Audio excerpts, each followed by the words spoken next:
आज भले ही डॉक्टर और वैज्ञानिक मिलकर कोरोना का टीका नहीं खोज पा रहे हैं, लेकिन 224 साल पहले एक ऐसा भी डॉक्टर था जिसने दुनिया में पहली बार एक टीका बनाया था, जिसकी वजह से स्मॉल पॉक्स जड़ से भी खत्म हो गया था।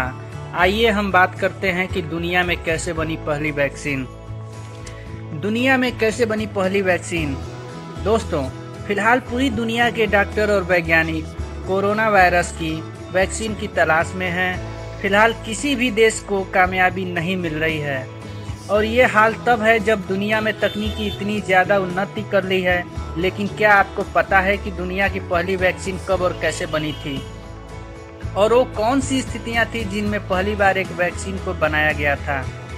वहीं हम बात करते हैं 224 साल पुरानी बात का। तब काउपॉक्स बीमारी के लिए वैक्सीनिया नाम के वायरस को जिम्मेदार माना जाता था। उस वक्त इंग्लैंड में एक डॉक्टर था जिसका नाम एडवर्ड जेनर था। 14 मई 1976 की तारीख थी। एडवर्ड जेनर ने एक ग्वाले के हाथ में बने काउपॉक्स के घाव में इंजेक्शन से पस निकाला और उसे 13 साल के एक बच्चे को लगा दिया। इस काउपॉक्स वाले पस की वजह से बच्चे में स्मॉल पॉक्स के खिलाफ रोग प्रतिरोधक क्षमता विकसित हो गई। इसे ही दुनिया का पहला वैक्सीनेशन माना जाता है। चूँकि काउपॉक्स वाले वायरस का नाम वैक्सीनिया था, तो इलाज के इस तरीके को वैक्सीन का नाम दे दिया गया था। वहीं एडवर्ड जेनर पहला ऐसा डॉक्टर था जिसने उस वक्त के जानलेवा स्मॉल पॉक्स की वैक्सीन बनाई थी। आधिकारिक तौर पर यह वैक्सीन बनी थी साल 1798 में। हालांकि किसी बीमारी के खिलाफ खुद को तैयार करने के लिए उस बीमारी की हल्की डोज खुद में इंजेक्ट करने के लिए प्रक्रिया 16वीं शताब्दी में चीन में शुरू हो गई थी।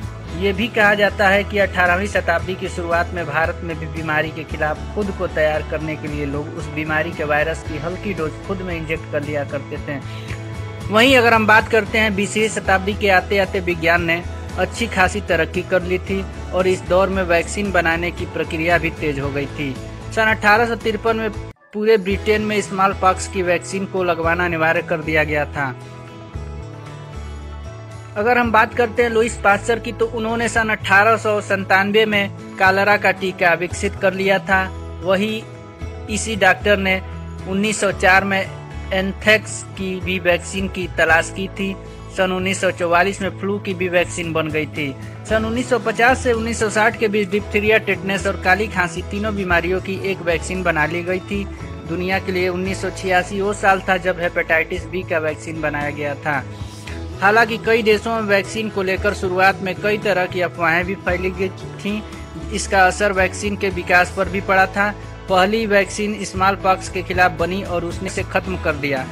बाद में पोलियो और टीबी की भी वैक्सीन बनी, और ये कारगर भी है। वहीं तकनीकी के इतने विकास के बाद भी दुनिया भर के डॉक्टर और वैज्ञानिक मिलकर कोरोना जैसे वायरस से बचने के लिए कोई टीका बनाने में सक्षम नहीं हो पाए हैं। इस पर आपका क्या विचार है? हमारे कमेंट बॉक्स में जाकर अपना सुझाव जरूर दें। धन्यवाद। नमस्कार।